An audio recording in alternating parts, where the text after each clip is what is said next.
बोलो जयकारा। बोलो मेरे श्री गुरु महाराज की जय। श्री सद्गुरुदेव भगवान की जय। श्री परमहंस दयाल जी महाराज की जय। श्री नंगली निवासी भगवान की जय। श्रीमद् भागवत रहस्य छठम स्कंद। अजामिल की बुद्धि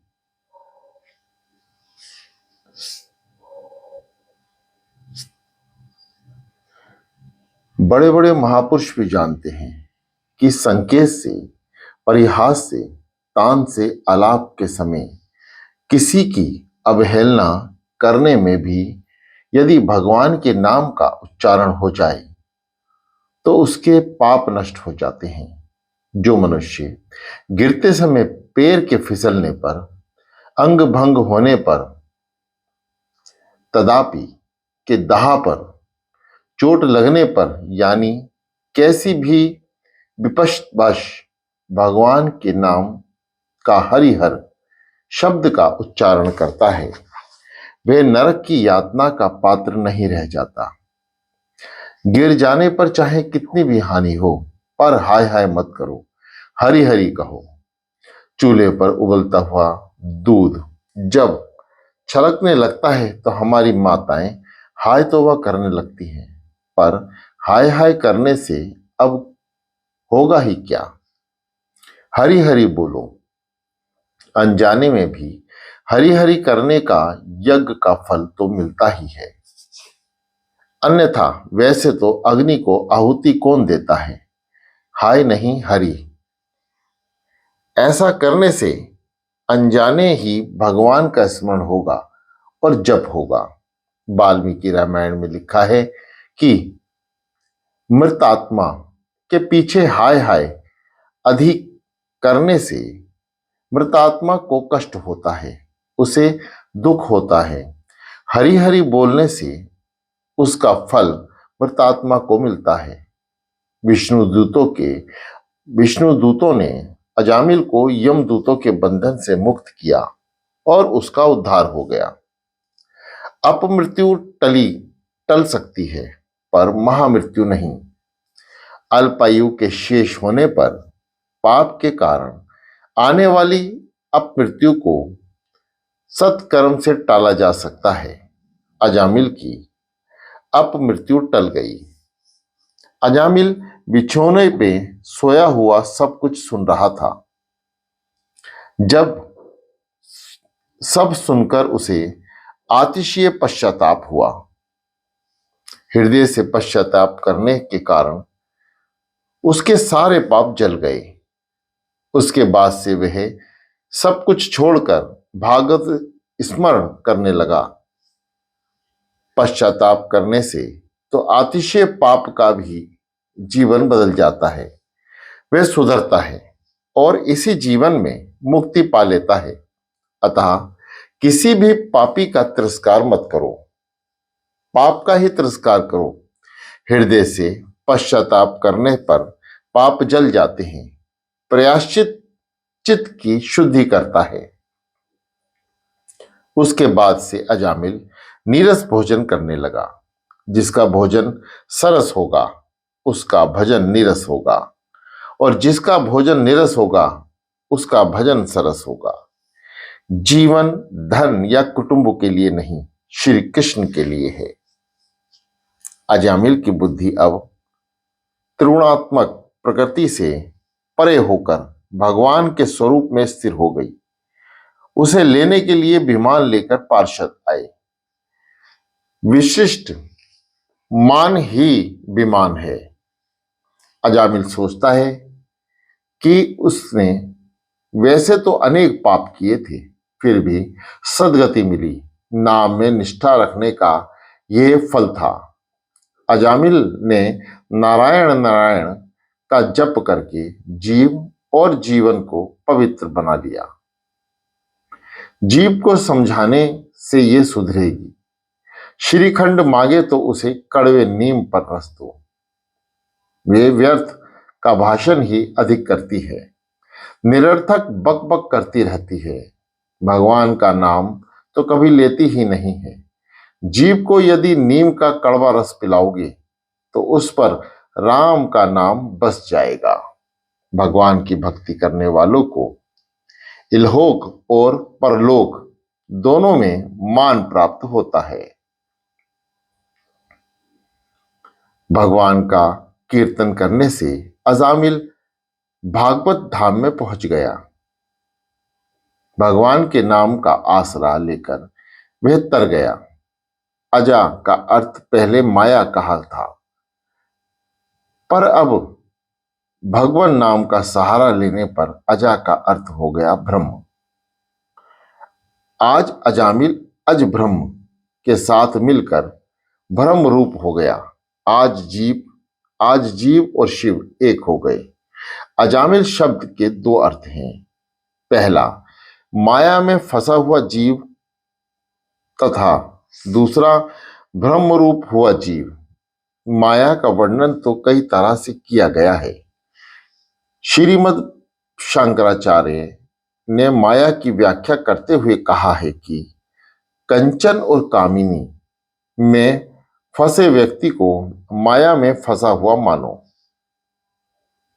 कि मत्र होयंक कनक च कांता, इस जगत में कौन सी वस्तु त्याज्य है? तो उत्तर देते हैं कि जीव को अधोगति की ओर ले जाने वाला कंचन और कामनी।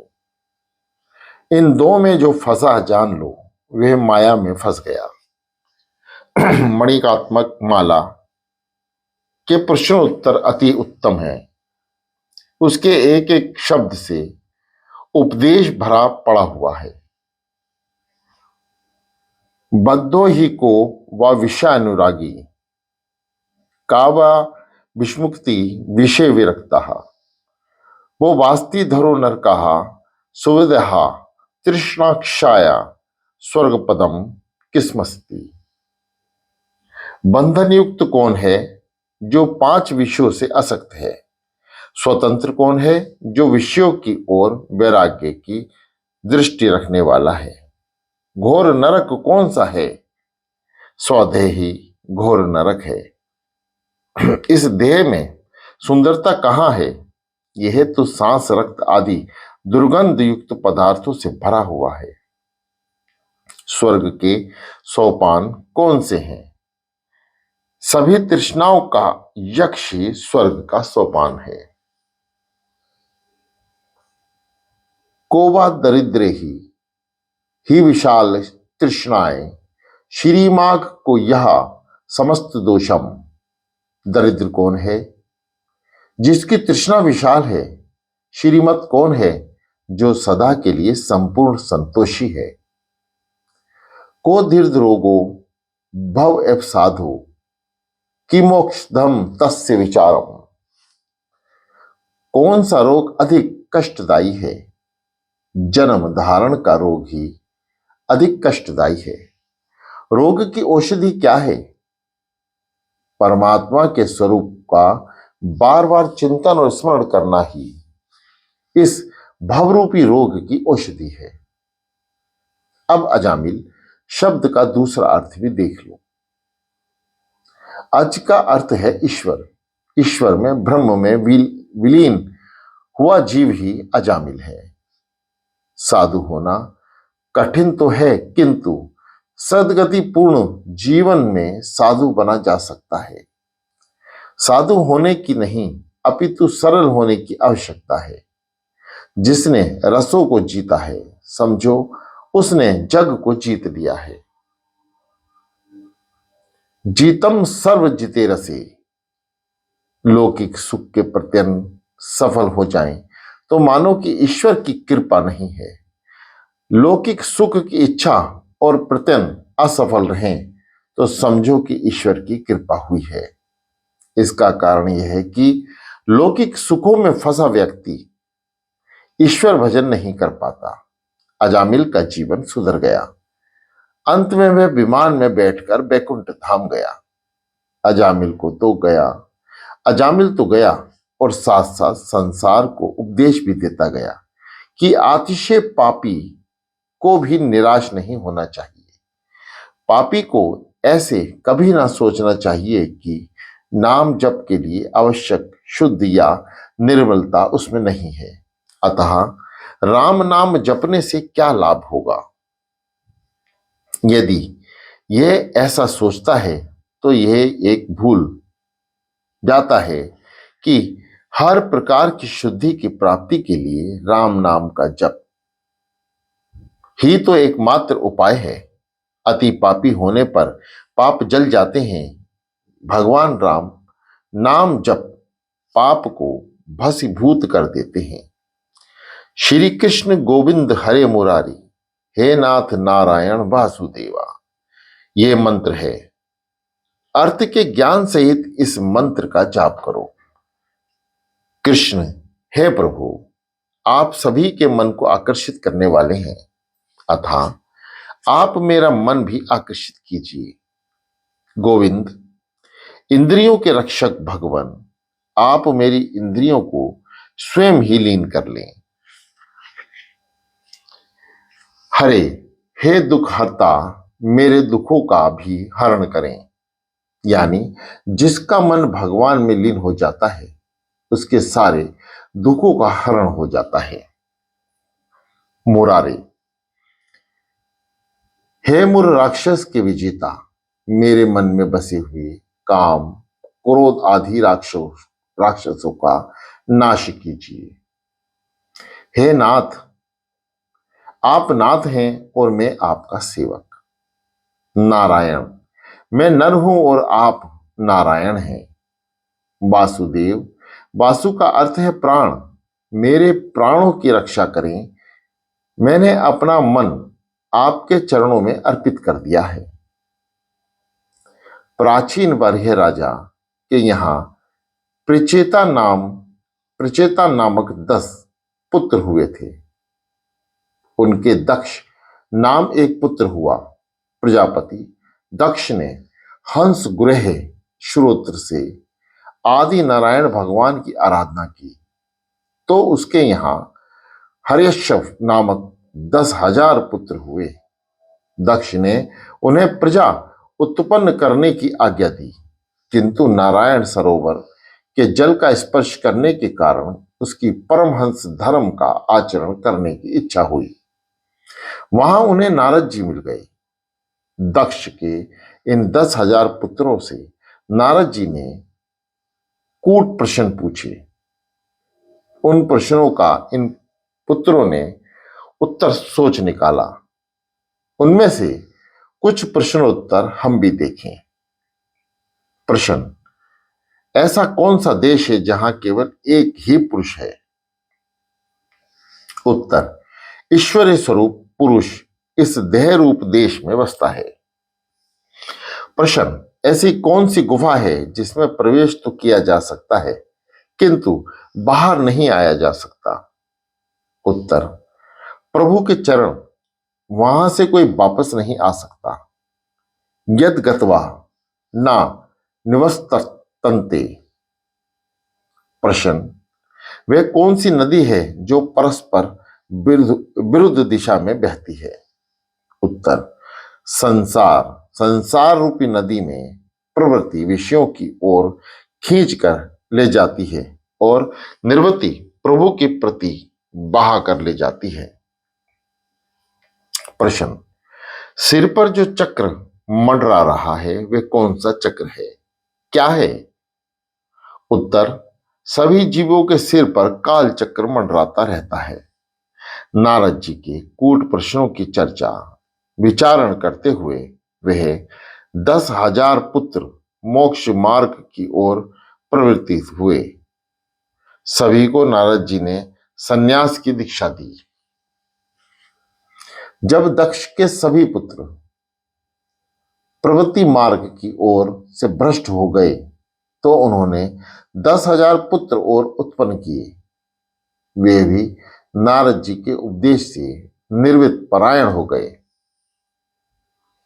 ऐसा होने पर प्रजापति दक्ष ने क्रोधावेश मैं नारद जी को शाप दिया कि तुम कभी भी एक स्थान में नहीं रह पाओगे, तुम्हें हमेशा भटकते रहना पड़ेगा।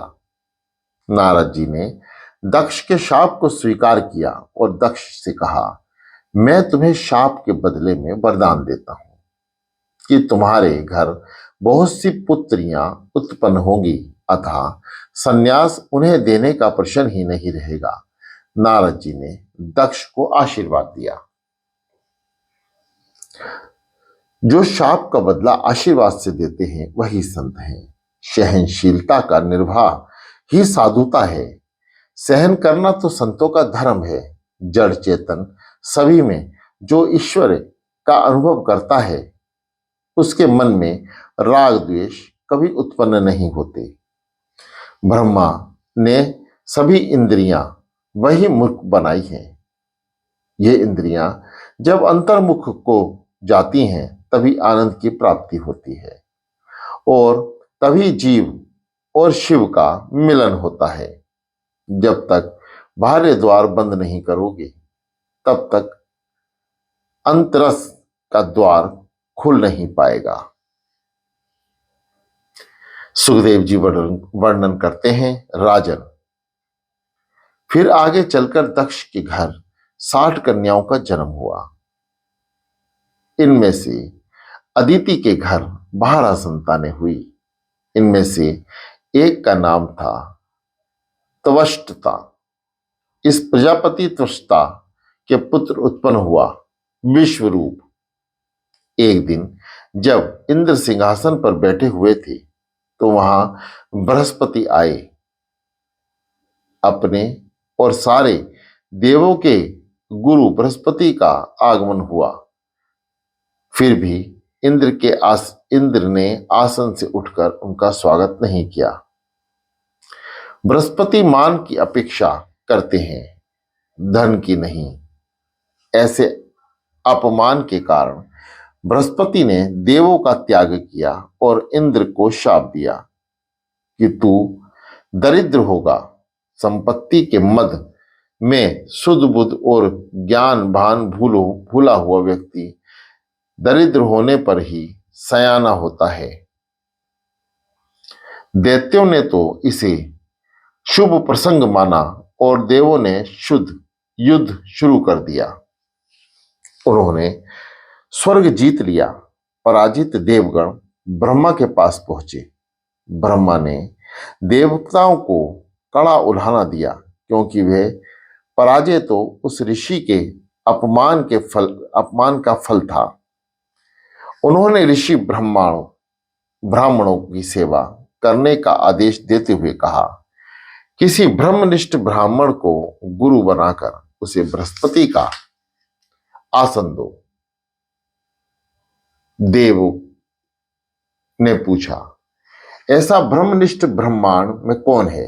ब्रह्मा जी ने कहा, प्रजापति तत्वष्टा का पुत्र विश्वरूप ब्रह्मनिष्ठ है। विश्व ज्ञानी जगत, विश्व यानी विष्णु भगवान। विश्व के प्रत्येक पदार्थ में जो विष्णु का दर्शन करे वही विश्व रूप है। जिस प्रकार सुनार की दृष्टि में आकर ही नहीं, सुवर्ण का महत्व ही अधिक है, इसी भांति ज्ञानी पुरुष ब्रह्माकार को महत्व नहीं देते। आकार में से ही विकार उत्पन्न होता है। विश्वरूप सभी जड़ चेतन में ईश्वर की झलक देखता है।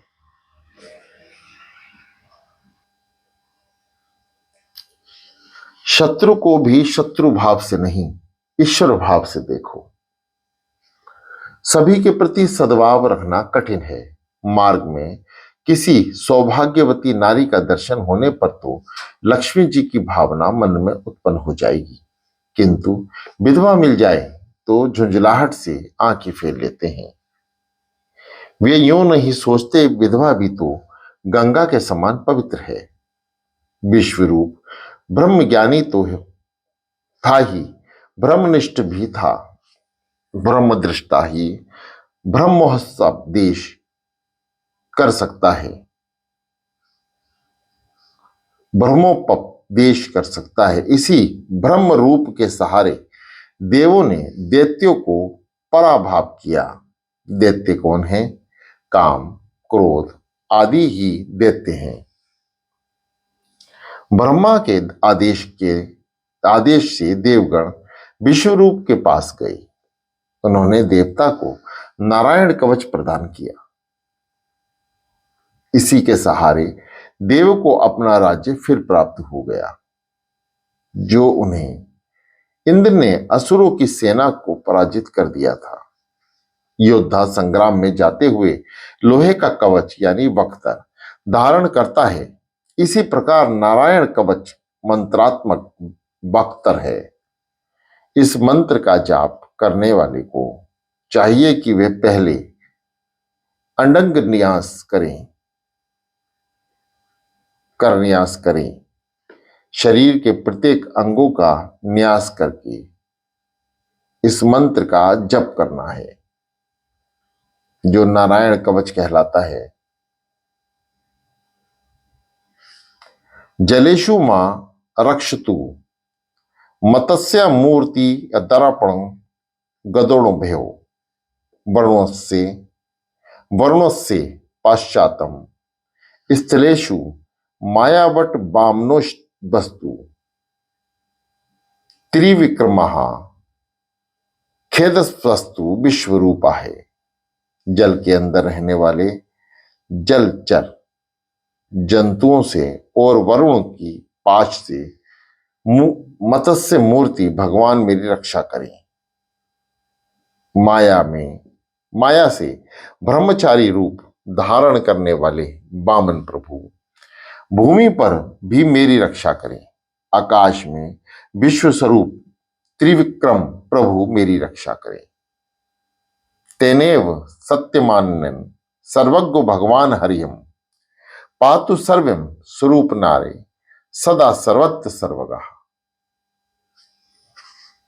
यह बात निश्चित रूप से सत्य है कि इस नारायण से सर्वज्ञ सर्वव्यापक भगवान श्री हरि सदा सर्वत्र वस्त्र स्वरूपों से हमारी रक्षा करते हैं। नारायण कवच में यह अंतिम श्लोक महत्वपूर्ण है, याद रखने योग्य है। डर लगने पर मनोद्वैत के समय इसका पाठ करो। मेरे एक ही भगवान अनेक स्वरूप धारण करके क्रीड़ा कर रहे हैं। स्वप्न में एक में से अनेक की उत्पत्ति होती है। स्वप्न का साक्षी काल्पित होता है। जागृत अवस्था में जो कुछ भी दिखाई देता है वह सब एक में से एक निष्पन्न हुआ है। जब तुम ऐसा मानोगे कि यह सारा जगत ईश्वरीय स्वरूप है, तभी तुम निर्भय पद पाओगे। नारायण कवच का आश्रय लेकर देवों ने दैत्य का नाश किया और स्वर्ग का राज्य फिर से प्राप्त कर लिया। विश्वरूप का मात्र गृह दैत्य योग में था। वे सभी में ब्रह्मनिष्ठा रखते थे। राक्षस में भी ये ईश्वर के स्वरूप का साक्षात्कार करते हैं। उनका अभेद भाव सिद्ध हो गया था, अतः वे ज्ञान के दैत्यों को भी आहुति देते हैं। सभी में मैं है, इसमें मैं को व्यापक बनाओ। मैं को संकुचित करोगे तो दुखी होगे। विश्वस्वरूप की ब्रह्मनिष्ठा इतनी ही सिद्ध हुई थी कि वे राक्षस में भी पार ब्रह्म के दर्शन कर लेता था। उनका मात्र गृह असुर कुल में होने के कारण विश्वरूप चोरी छिपे असुरों का यज्ञ भंग कर देते हैं। इंद्र को ये बात उचित ना लगी। इससे इंद्र आदि देवों का ब्रह्म भावना सिद्ध ना हुई। दैत्यों को यज्ञ भाग देने के लिए मना करने पर भी गुरु मानते नहीं थे। अतः उन्होंने इंद्र ने विश्वरूप का मस्तक काट दिया।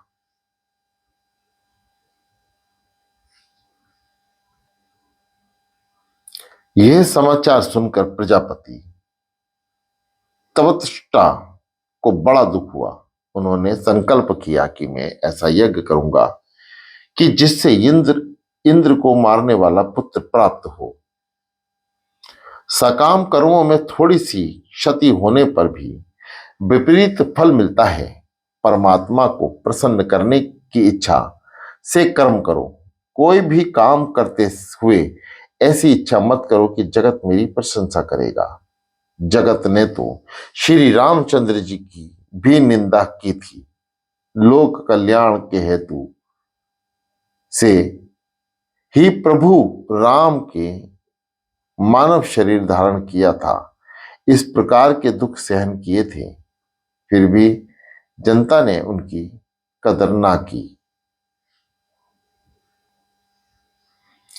तुम ऐसा ही निश्चय करो कि मेरे भगवान को जो कुछ भाता है वही उसे करना है।